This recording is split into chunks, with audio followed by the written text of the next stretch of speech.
how to turn off sleep mode on Instagram. Hello everyone, I am Bishaka and welcome to our channel. Now let's get right into the tutorial. Firstly, go ahead and open the Instagram application on your device and make sure you were signed in, and if not, then go ahead and sign yourself in.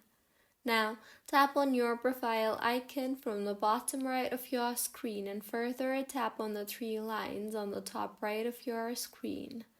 Now, under the How You Use Instagram tab, tap on the Time Management option.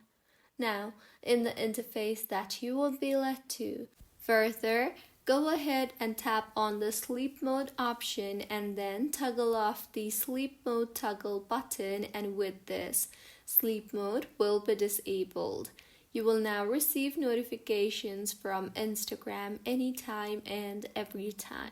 So this is how you can turn off sleep mode on Instagram. If you find this tutorial helpful, please like the video and do comment if you have any queries. Also, do subscribe to our channel for more helpful tutorials like this. See you on the next one.